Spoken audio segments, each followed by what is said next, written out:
ശ്രീ ദാമോദർ പ്രസാദ്, പോലീസിന്റെ അതിക്രമങ്ങൾ ഇന്നലെ ചർച്ച ചെയ്യപ്പെട്ടു.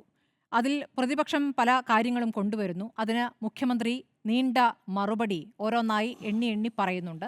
അത് പോലീസ് നൽകിയ റിപ്പോർട്ട് വിശദീകരിക്കലായിട്ടാണോ അങ്ങേക്ക് അനുഭവപ്പെട്ടത്? പ്രതിപക്ഷം അതിന് നൽകിയ മറുപടി പോരാഞ്ഞിട്ടാണോ ഇന്ന് AK ആന്റണി തന്നെ തൻ്റെ കാലത്തെ കാര്യങ്ങളൊന്ന് വിശദീകരിക്കാൻ പുറപ്പെട്ടത്? അത് പുറപ്പെടുമ്പോൾ ശിവഗിരിയുടെ കാര്യമായാലും മുത്തങ്ങയുടെ കാര്യമായാലും അതിൽ ഖേദിക്കുന്നു എന്ന് പറഞ്ഞ് അവസാനിപ്പിക്കാൻ വേണ്ടി ഒരു വാർത്താ സമ്മേളനം നടത്തേണ്ടിയിരുന്നു എന്ന ചോദ്യം കൂടിയുണ്ട്. സ്മൃതി, കേരളത്തിലും എവിടെയും ഇന്ത്യയിലും നിലനിൽക്കുന്ന ജനാധിപത്യ സർക്കാരാണ്.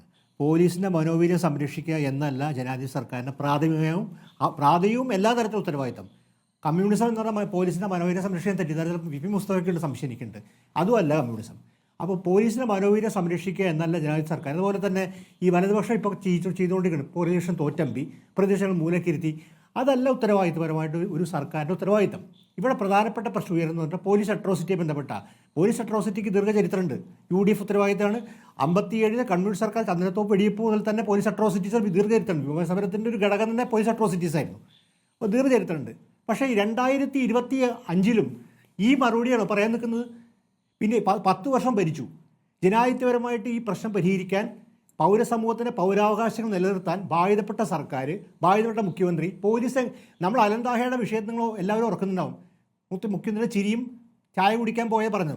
അപ്പോൾ ഇതൊക്കെ തരം മനുഷ്യാവകാശത്തെക്കുറിച്ച് തരിമ്പും മാനവികമായ ബോധമില്ലായ്മയുടെ ഒരു പ്രകടനമായിട്ട് നമുക്ക് കാണേണ്ടി വരും. ഇതാണ് ഇവിടെ ആവർത്തിച്ചുകൊണ്ടിരിക്കുന്നത്. ഇവിടെ പ്രധാനപ്പെട്ട കാര്യം ഒരു പിതാവിൻ്റെ വിഷമം, അത് ബോധ്യമെന്ന് പറഞ്ഞാലും അതിനകത്തൊരു വസ്തുതയുണ്ട്. എന്താണ്? പോലീസ്, ഒരു ക്രിമിനൽ പോലീസ് ആ ചെറുപ്പക്കാരനെ മർദ്ദിച്ചു എന്നുള്ളത് വസ്തുതയാണല്ലോ. ഇത് നമ്മൾ കണ്ടുകൊണ്ടിരിക്കുകയാണ്. അപ്പോൾ ഈ വസ്തുതകൾ എന്തുകൊണ്ട് നിങ്ങൾക്ക് അഡ്രസ്സ് ചെയ്യാൻ പറ്റുന്നില്ല? അതായത് ജീവനും സ്വത്തിനും സംരക്ഷണം കൊടുക്കാൻ ബാധ്യതപ്പെട്ട പോലീസിൻ്റെ ഈ അട്രോസിറ്റീസ്, പ്രകടമായ മനുഷ്യാവകാശ ലംഘനം, ഭീകരത, അടിയന്തരാവസ്ഥ കാലത്ത് ഓർമ്മിക്കുന്ന ഭീകരത, ഇത് നടന്നുകൊണ്ടിരിക്കുകയാണ്. ഇതിനെതിരെ നടപടിയെടുക്കാൻ, ഇതിനെതിരെ നടപടിക്കാനും അതിന് അതായത് പൗരസമൂഹത്തിന് മറുപടി കൊടുക്കാനും ബാധ്യതപ്പെട്ട സർക്കാരാണ്. പ്രതിപക്ഷം തോറ്റുണ്ട്, സ്ഥലം മാറ്റമുണ്ട്, ചിലരുടെ കാര്യത്തിൽ റിപ്പോർട്ട് തേടിയിട്ടുണ്ട്. ഇതാണ് നടപടിയായി മുന്നോട്ട് വെക്കുന്ന കാര്യങ്ങൾ. നടപടിക്രമം പറയാൻ എളുപ്പമാണല്ലോ. നടപടിക്രമം എപ്പോഴും പറയാൻ എളുപ്പമാണ്. രണ്ടാമത്തെ കാര്യം, AK ആന്റണിയുടെ കാര്യം അദ്ദേഹം പറയുന്നു. വളരെ ശരി. കാര്യം മുത്തങ്ങ ജനശിക്ഷിച്ചതാണ്. മുത്തങ്ങയുടെ വെടിവെപ്പ് കൈരളി ചാനലുകൾ പുറത്തു കൊണ്ട് നമ്മൾ കേരളത്തിലെ പൗരസമൂഹം അതിനെതിരെ പ്രതികരിക്കുകയും മുത്തങ്ങയുടെ ക്ഷീണം AK ആന്റണിയും UDF സർക്കാർ അനുഭവിച്ചാണ്.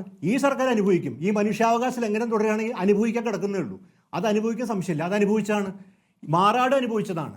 അപ്പോൾ നമ്മൾ ആലോചിക്കേണ്ട കാര്യം, ഇതിനൊക്കെ ശിക്ഷിച്ചിട്ടുണ്ട്, ജനം ശിക്ഷിച്ചിട്ടുണ്ട്. ഇത് കണ്ടിരിക്കുന്നില്ല. ഇത് കണ്ട് ഈ മറുപടി കേട്ട് തൃപ്തിയടയുന്ന കുറച്ച് ആൾക്കാരുണ്ട്. പക്ഷേ പൊതുജനം അത് കേട്ട് തൃപ്തിയടയുന്നില്ല. ശിക്ഷിക്കപ്പെട്ടിട്ടുണ്ട് ഇത്. അതുപോലെ എന്താ കരുണാനും ഓർക്കാതിരുന്നത്? അതാണ് അത്ഭുതപ്പെടുന്നത്. കേരളത്തിൽ മുഖ്യമന്ത്രി കരുണാനും ഓർക്കണ്ടേ? അടിയന്തരാവസ്ഥ കാലം ഓർക്കണ്ടേ? AK ആന്റണി മാത്രം ഓർത്താൽ പോരല്ലോ. അപ്പോൾ അത് തന്നെ ഈ കോൺഗ്രസിനകത്തൊരു ധ്രുവീകരണത്തെക്കുറിച്ചായിരിക്കും ഉദ്ദേശിച്ചിട്ടുണ്ടാവുക. പക്ഷേ പ്രധാനപ്പെട്ട കാര്യം നമ്മുടെ വർത്തമാന സ്ഥിതി, അതായത് ജോർജ് സാർ എന്ന വർത്തമാനം, നമ്മുടെ മുന്നിൽ ജോർജ് സാർ എന്ന വർത്തമാനകാല പോലീസിനെ ക്രിമിനൽ പോലീസ്, അതിഭീകരമായ പോലീസ്, സമൂഹം ബഹിഷ്കരിക്കേണ്ട പോലീസ്, ഈ ക്രിമിനൽ പോലീസ് സമൂഹം ബഹിഷ്കരിക്കണം. അത്തരം പോലീസിൻ്റെ അട്രോസിറ്റീസ് നമ്മുടെ മുന്നിൽ നിൽക്കുമ്പോൾ അതിനെതിരെ ഇങ്ങനെ നിസ്സംഗമായി പ്രതികരിക്കുകയാണോ? ഈ നിസ്സംഗമായിട്ടാണ് പ്രതികരിക്കേണ്ടത്. നടപടിക്രമങ്ങൾ പറയാൻ എളുപ്പമാണ്. പക്ഷേ ജനാധിപത്യ സർക്കാരിന് ഇത് UP പോലീസിന് സമാനമായ സ്ഥിതിയാണ്. ആ ബുൾഡോസർ ഇല്ലാന്ന് മാത്രമേ ഉള്ളൂ. അതിൽ ഭീകരത നടക്കുന്നത് എന്ത് അതിക്രമം. അതായത് സത്യം പോയി, അതായത് ഇവിടെ ഈ നമ്മുടെ പിതാവ് പറഞ്ഞ് നമ്മളെല്ലാവരും തലകുനിച്ചിരുന്ന് കേൾക്കേണ്ടതാണ്. എനിക്ക് തോന്നുന്നു VP മുസ്തഫ അദ്ദേഹത്തിന് സഹാനുഭൂതിയും കരുണയൊക്കെ ഉള്ളതുകൊണ്ട് അദ്ദേഹം പതറിപ്പോയി. അതുകൊണ്ട് അദ്ദേഹത്തിന് മറുപടി പറയുന്നതിൽ ചെറിയ തരത്തിൽ പ്രശ്നം ഉണ്ടായത്. നമ്മളെല്ലാവരും പതറിപ്പോവും. ഇതാണ് നമ്മുടെ യാഥാർത്ഥ്യം. അതുകൊണ്ട് ഇതിനെതിരെ നിലപാടെടുക്കാനാണ് ഈ സർക്കാർ, ജനാധിപത്യ സർക്കാർ ബാധ്യതപ്പെട്ടത്. അല്ല പ്രതിപക്ഷം തോറ്റമ്പി, പ്രതിപക്ഷം മൂലക്കിരുത്തു, അതൊക്കെ എന്ത് ജനാധിപത്യ മറുപടിയാണ്? അപ്പോൾ ഇതാണ് ജനങ്ങൾ പ്രതീക്ഷിക്കുന്ന മറുപടി, നടപടിയാണ്.